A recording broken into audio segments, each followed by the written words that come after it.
To ask, sir, with all due respect, where has Dr. Surya Pratap Singh been? Politics, when I lost my mentor, Arun Jaitley, because he died, and I tried to educate myself in the field of AI and newer technologies. I did my law in these areas.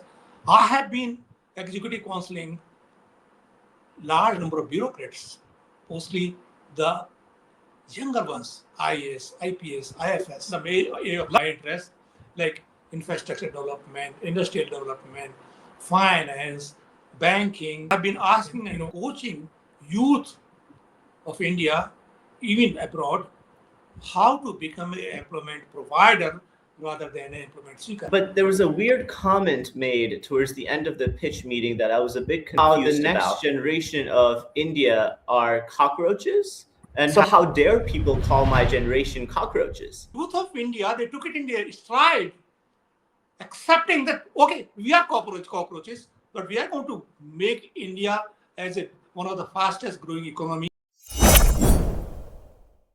Thank you so much, Dr. Singh, for your time today. It's such a pleasure talking to such an accomplished public leader, as well as a financial and economic leader in India. Also, I recently heard you got your law degree, so you're a legal expert now, and your passion in your career has always been education. You've been leading the youth of India, particularly Uttar Pradesh, for a while now. Dr. Singh, it's such a pleasure to talk to someone who has served in Indian Forest Service, in Indian Police Service, and ultimately in Indian Administrative Service. I had a question for you, and the question is particularly around my pitch meeting that I had recently in Delhi with investors. The meeting went really well, and we got MOU signed with two folks who had pledged. But there was a weird comment made towards the end of the pitch meeting that I was a bit confused about. And since you have 1 million Twitter followers, you're very active on social media, and I'm not. I'm very much a scholar that just graduated from Duke MBA. So it's interesting to me because the comment was about how the next generation of India are cockroaches, and how after the pitch meeting, one of the investors said, maybe there is hope for the cockroaches of India. And immediately I got a bit offended, to be honest, because even though I'm American, I am part of the Indian diaspora, and I consider a certain allegiance to both America and India. So how dare people call my generation cockroaches? Could you please share your expertise, your insight into social media? What is this cockroaches bullshit that's going on? The hashtag, which is I am also cockroach, is viral on Twitter. And it happens that in one of the courts, a senior judicial officer, he commented, and it was not a negative comment, it was a positive comment, that youth in India are so many of them, and they are treated like cockroaches. And what happened was, one of the guy who is abroad, he picked it up as a kind of a catch line, and he says, I'm also a cockroach. And he made a cockroach Janata Party, something like that, a kind of informal political, the dispensation. And it so happened, cockroach, even I was quite disheartened and saddened when I learned about it. But youth of India, they took it, like as a challenge, this insult as a challenge to them. And they said, okay, we are cockroaches, but cockroaches are what? They're resilient. They survive. Even if there is a nuclear holocaust, they will survive. They are the only animal who would survive. So youth of India, they took it in their stride, accepting that, okay, we are cockroaches, but we are going to make India as one of the fastest growing economy, which is the kind of a target of this project government. That we will make it like $5 trillion economy. And youth is enthusiastic, and they're taking, it's an insult at the first sight, but youth of India has taken it as a challenge. And I'm pretty sure, in the coming days, hashtag like, I am a termite, I am a jingle, the cricket. This might come up on, on the social media, and I can explain it later when we get into the conversation, what exactly. I hope you got the message. It is derogatory, it is insulting, but youth of India has taken this term onto them as a challenge to them, and accepting that even if we are cockroaches, you call us cockroaches, we are going to deliver for this country. This country is a fast moving economy, and we are going to contribute to this country, even if you call us cockroaches. Wow. Thank you. That's a That's really positive. yes, sir. Yes, that's extremely powerful to hear. I agree. This when I was growing up in the Indian diaspora, both in India and in America, everywhere in the news, everyone was talking about India and China as the two major economic upcoming giants in the world. Correct. When we read the World Bank or listen to some of the data coming out of the IMF, it is clear research indicates that China has been able to pull out 800 million people out of poverty. China has become the manufacturing hub of high tech, of consumer products, of a lot of different industries. However, India's economic growth has not been at the same level. Could you share from your expertise as someone who Arun Jaitley, brought into the international limelight? You worked for the World Bank. You were a principal secretary of industries and higher education in Uttar Pradesh. As the protege of the previous Minister of Finance, could you share from your expertise, why did India lag behind China? If you look at, when you compare, someone has to move ahead, someone has to lag behind. Then only you try to catch up. Those who lag behind, they try to catch up with the one who is leading. Maybe the US, maybe it be China. But if compared with China and India is also moving fast. Maybe a little less faster than what China is moving on. There could be several reasons for that. If you want, I can explain those reasons. One of the reasons is, the decision-making process in India is slightly delayed because it's a democracy. In democracy, decisions are taken based on consensus of politicians, consensus of bureaucrats, consensus of different, the institutions. But in China, it's one leader or a group of leaders, those who take decision, and it's immediately enforced. So it's less time consuming. Number one aspect is this: democracy is good for everyone, but at the same time, democratic process, it is lengthy, but it's fair. It is scrupulous. So in that way, we are in a positive direction. Second reason, if I could recollect correctly, is the infrastructure development. India has been moving fast, but we are still lagging in terms of infrastructure development. Though large number of highways and corridors and industrial corridors, they are coming up now. The present government is really taking things, because we are a vast country, we have a big population, and we have vast majority of people still living under poverty line. But you said about China has pulled up like 700 million people above the poverty line. But India has also pulled up about 200 million people above poverty line. So India is moving maybe slower than China, but India is catching up fast. So I'm pretty sure these two regions could be one of. Third region could be like, China has a vast capital reserve. The dollars they they're into manufacturing sector, most of it, in most of these areas. But manufacturing requires a lot of capital investment, the money. India may not have that kind of reserve, but still India is also trying to get into some of the areas, the vital areas like defense, for manufacturing. We have, for example, we have a recently built up expressway, which is going through UP from east to west, which is about like 500 kilometers long. I mean, you cannot visualize this kind of a long highway, anywhere in the world. So that highway, the expressway, it has got large number of corridors, logistic corridor, logistic hubs. Defense corridor is coming from Jhansi to Aligarh.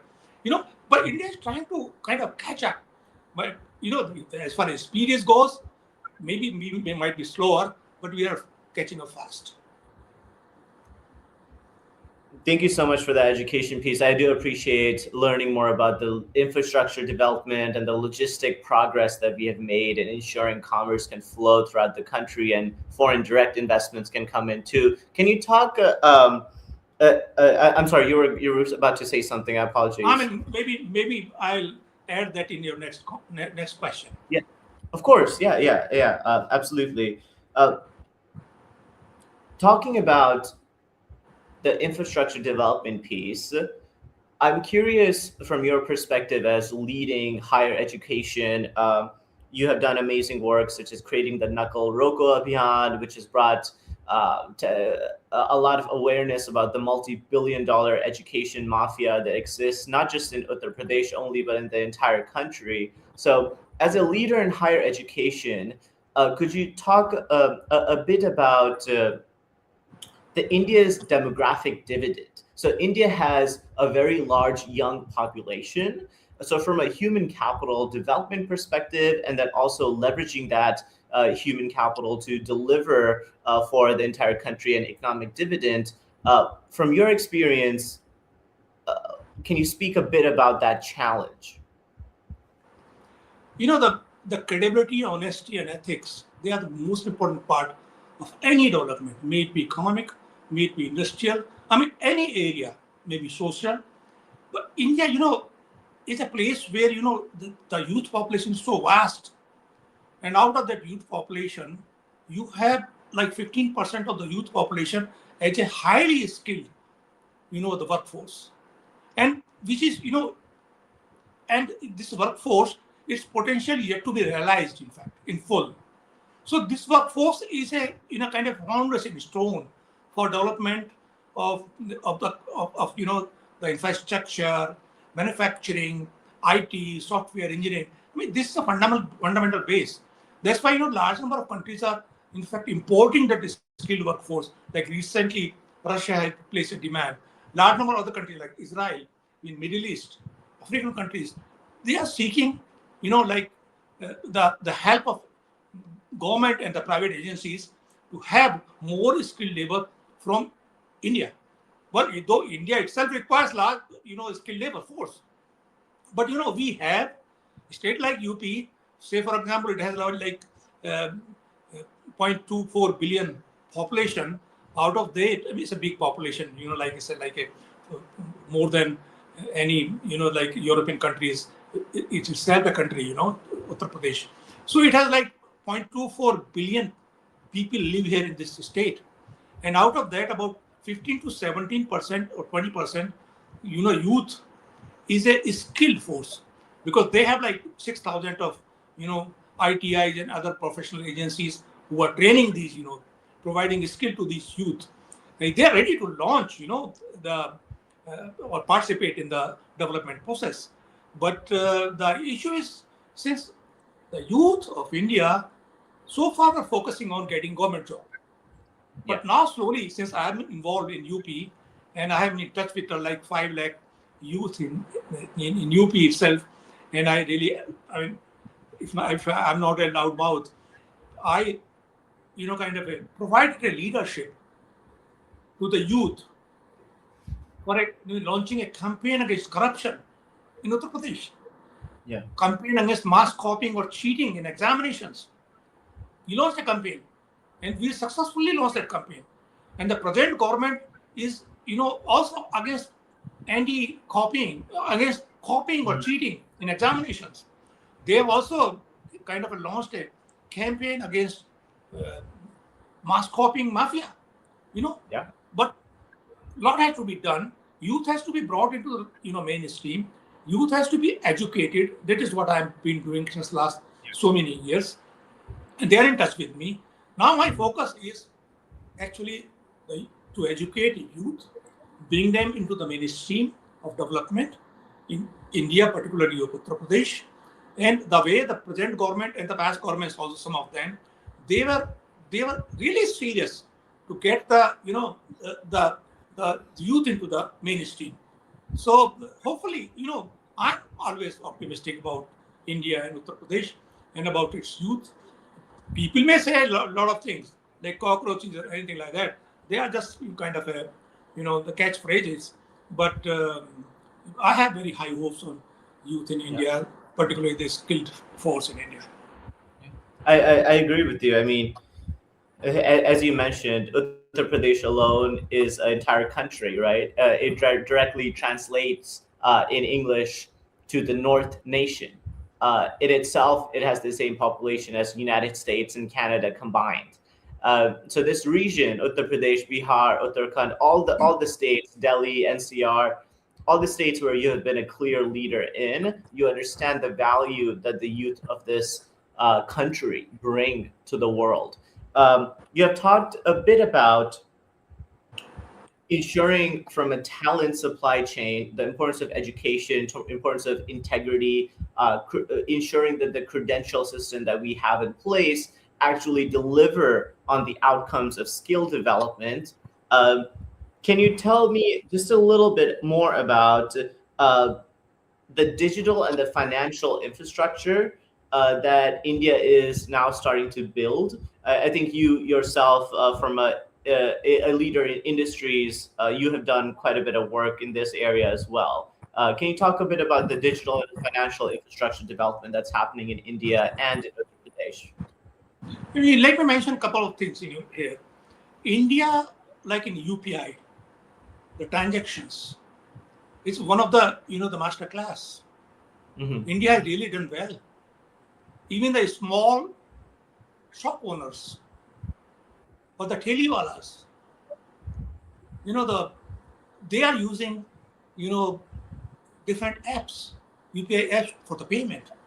This is incredible work has been done. And then every person in India, almost 80 to 90% people have bank account or families have bank account. Even if it is zero balance, but one has a bank account. So that any schemes, development schemes or any money has to be transferred, it goes directly to the beneficiary's account without any cut. You know, the developing countries, the corruption is one of the issue. And that's why I stand against the corruption. We launched an anti-corruption drive in Uttar Pradesh, anti-mass copying drive in Uttar Pradesh. So someone has to take lead, and you really need to find credible leaders, in terms of leading these campaigns.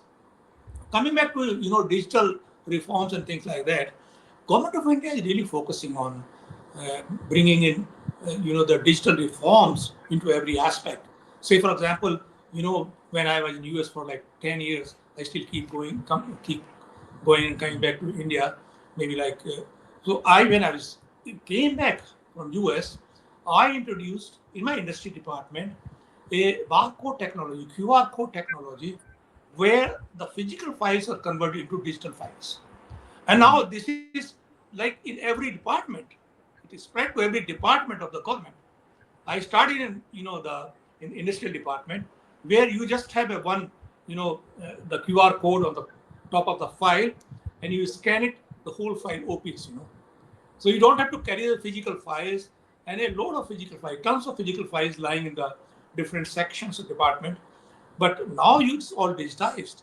So no, the things are moving, maybe at a slower pace, but you really need a leadership to guide. People, those who are like people like me, we really don't need anything from anyone. We are just trying to educate people. Yeah. We are trying to educate government functionaries. I'm trying to educate the corporate functionaries. I'm trying to educate youth of UP, Uttar Pradesh, to get into, the unless you learn the technology like AI is fast coming up. So for that, uh, you need to train, you need to have a trained, skilled force so that you don't lag behind. Even, sectors like AI currently, which is a kind of a hot topic, has really taken up at a very large scale. So is India catching up after we recently had an international conference on AI, which was addressed by our Prime Minister. So after that, there has been a big push. And, and as I told you earlier, we may be slow, but we are steady, we have solid foundation, and we are catching up. Yeah. That's amazing to hear. I mean, thank you for that level of optimism for the cockroaches, right? Like us Yeah. cockroaches deserve optimism, and like you said, someone has to take the lead when there's so much negativity, particularly in the technological sector. A lot of people are saying that because of the development of AI, a lot of job loss is going to happen, and that seems to be uncertain at this point. But what is certain is that there's a lot of opportunity there, especially for young people to capture if they educate themselves and train themselves on new technologies. And that has really been the story of um, India as a whole, right? China became the global manufacturing hub, and India started to become the IT and the technological hub. Um, Yes. and it really seems like from your efforts to digitalize the country, right? Like when you talk about the barcode technology, the QR code technology that you brought into Uttar Pradesh, uh, well, to a lot of foreign investors, right, that may seem like not that big of a task, but truly in nature, it is very much a really massive effort. When talking about infrastructure, financial and digital infrastructure creation under such extreme under-resourced and underfunded environments, such as Uttar Pradesh in India, where the scale is massive, the population is massive, and a big chunk of the population lives under less than $2 a day, that Yes. task in itself to be able to do is brilliant. It's a work of miracle and a genius. So thank you for doing that for India, but then also for the entire world in ensuring that Indian human capital is ready to contribute at an economic level that brings prosperity to the entire world, not just to India or to Uttar Pradesh. Uh, there's a fifth question that I have for you today, sir. However, before I go into that question, I just wanted to I want you to understand where I'm coming from. So I just had the privilege of graduating from Duke Fuqua School of Business, and my commencement speaker was a professor of mine by the name of Dr. Rani Chatterjee, who is I have been really privileged to have one-on-one conversations with him, and his speech was predominantly about scalability. Scalability from the perspective of technology, from artificial intelligence, from infrastructure development when it comes to data center growth, but also scalability of solutions. And it's clear that everyone is thinking that we're far behind, that India is far behind, that the young generation, young people are far behind, the cockroaches are far behind. But the message that Dr. Chatterjee gave us was, you're not behind, you're early. He challenged the entire generation of Fuqua MBAs, but also the world, to rethink of this challenge that's in front of us from a place of abundance, from a place of creativity and growth. And this aligns with a lot of the education I received at Fuqua School of Business, particularly at the Center of Advanced Social Entrepreneurship, also known as CASE, where mentors and professors of mine, such as Kathy Clark, a rock star in the impact investing world, who told us and who challenged us to think about triple bottom line approaches. And as someone who has studied in the US, you've gotten your MBA from renowned institutions, you have yourself built entrepreneurship and financial departments at American institutions. I particularly wanted to ask, you were very active as a leader. However, it seems like the last couple of years, the world, and particularly India, has not really heard about your work and your accomplishments. So I want to ask, sir, with all due respect, where has Dr. Surya Pratap Singh been? Where have you been? What have you been up to? I have not gone anywhere. I was here, and it's correct that last couple of years I have not been very active on social media. but I was really very active. I've got 1 million followers on social media. Reason being because I made a switch, a shift. I was politically active on social media earlier. From politics, when I lost my mentor Arun Jaitley, because he died, and it was really disheartening to me because he was the person who launched me into politics. He asked me to join BJP, and I joined BJP and tried to work there. But politics is not for everyone. Unless you have a scrupulous, honest, ethical, mentor, it's very difficult to survive in a politics in the country like India, or for that matter, everywhere. You need a mentor to get into politics. So it was a big loss to me. But what happened was when he died, we, I really, it was quite saddening to me. But but I had not gone anywhere. I was trying to educate myself. I did my, try to educate myself in the field of AI and newer technologies. I did my law, during this period. I finished my law.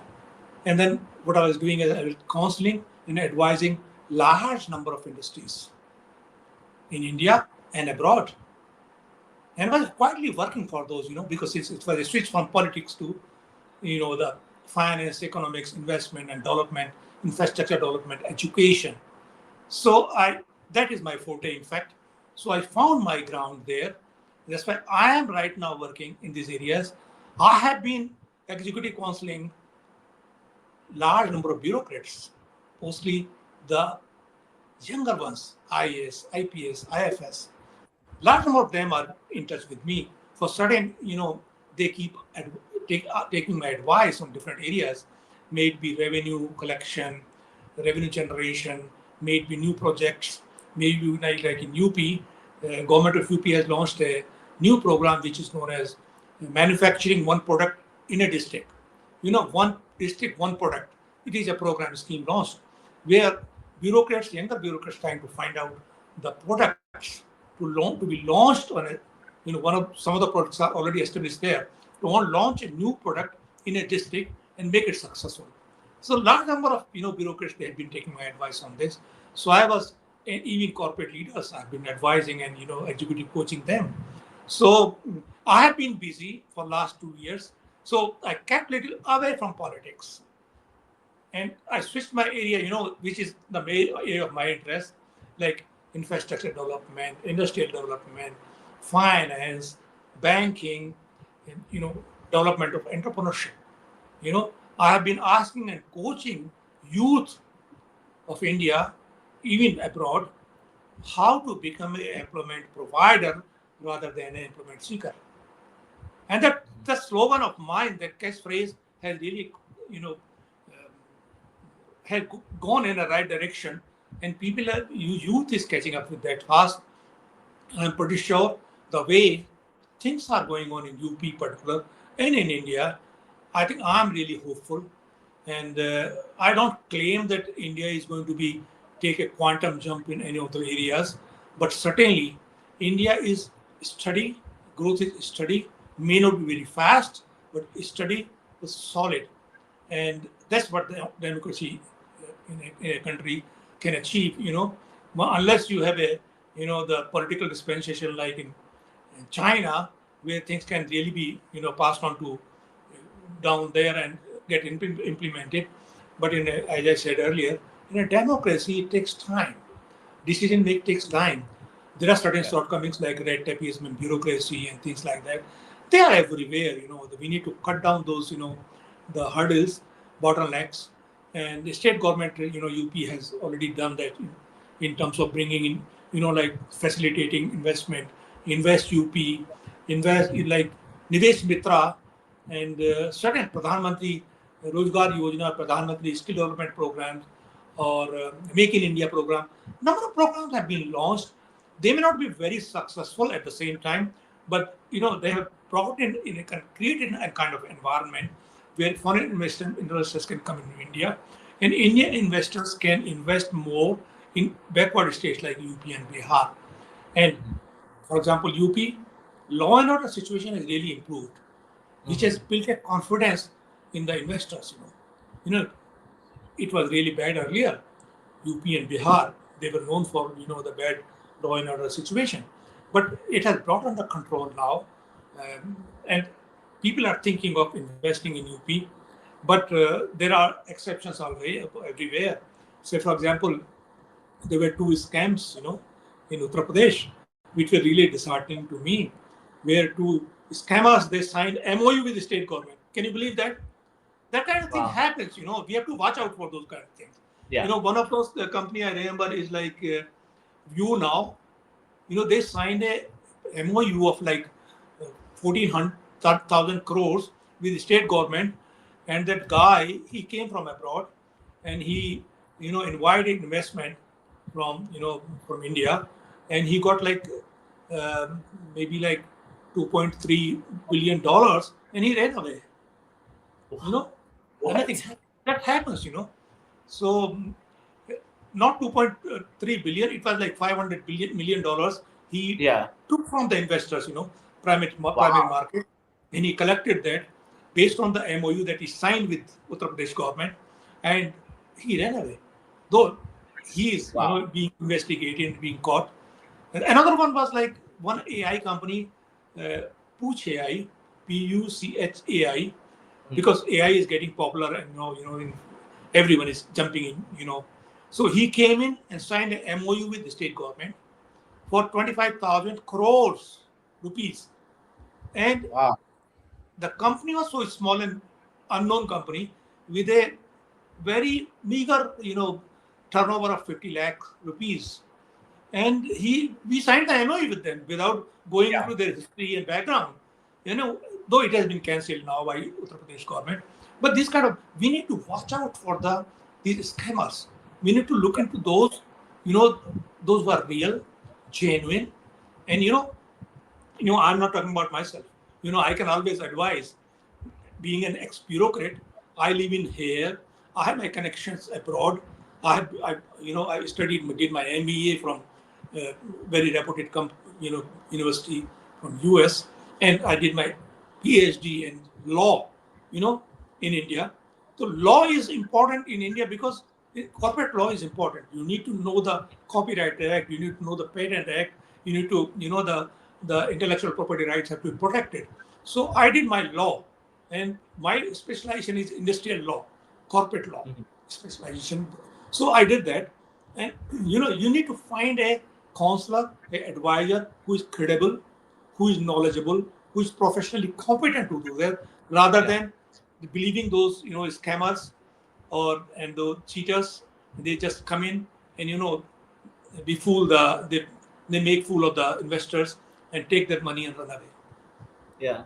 It's so disheartening to hear about these insane scams and multi million-dollar scams, and not just the foreign investors that are being uh, scammed out of their money, their hard-earned money, but also the people of Uttar Pradesh, the poor people of Uttar Pradesh, the communities that have invested their money, who pay taxes to the government, and it's really the government's money that's being taken away, their reputation being dismantled. So it's amazing to see public servants and really highly credible individuals such as yourself continuing to invest in your own education and being service providers that are credible, that can speak on behalf of the people of Uttar Pradesh and bring investments in a way that aligns with the legal infrastructure that's being developed. And at the same time, understand the power of the youth, the power of the cockroaches or the termites, Cockroaches, as yes. you mentioned, right? Yeah, so thank you so much for being an inspiration to Uttar Pradesh, to India, and then to all of us in the Indian American, the Indian diaspora in general. Thank you so much for your time, sir. I think last thing that I want to say is anyone who is hearing this and seeing this video, it's a pleasure to be now a scholar at VAST, organization that we have built on the path of satya, which means truth, in our Vedic philosophy, truth is everything. And it is such a pleasure to now walk the path of truth as a scholar in VAST.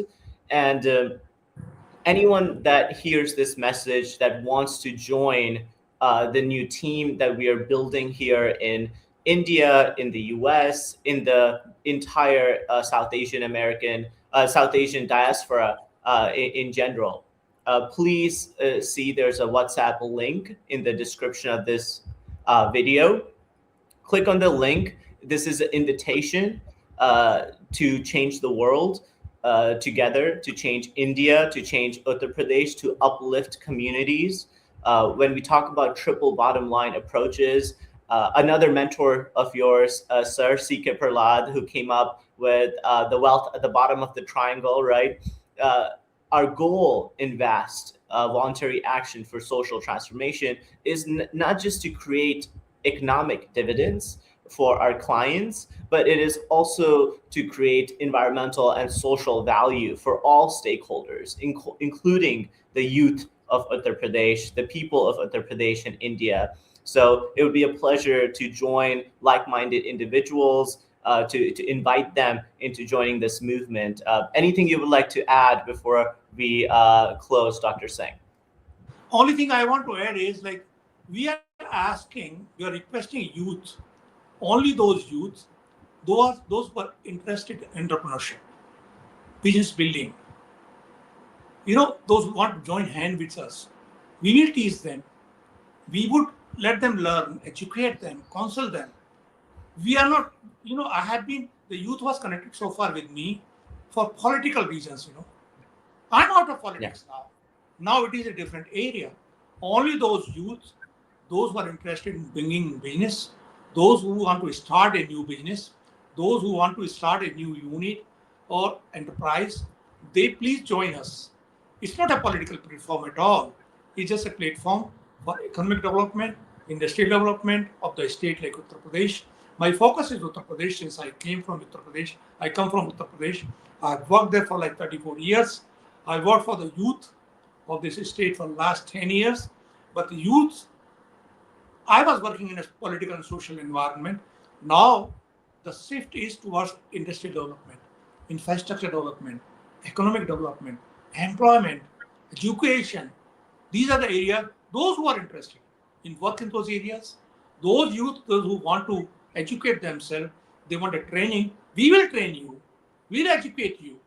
And those who are interested in these areas may like to join, or click on the link below. You're most welcome, and we would really be happy to help you. And thank you, Ash, for inviting me for such a, nice and fruitful deliberation. Thank you. Amazing. Thank you so much again, sir, for your time, and for all the viewers who are watching. Really appreciate everyone's input and guidance. Please like, subscribe, comment below. Let us know what you think of the new direction that VAST is taking. We really value your input and your commitment to the mission that is economic development of India and the South Asian diaspora everywhere. Thank you so much, Doctor. Thank you very much.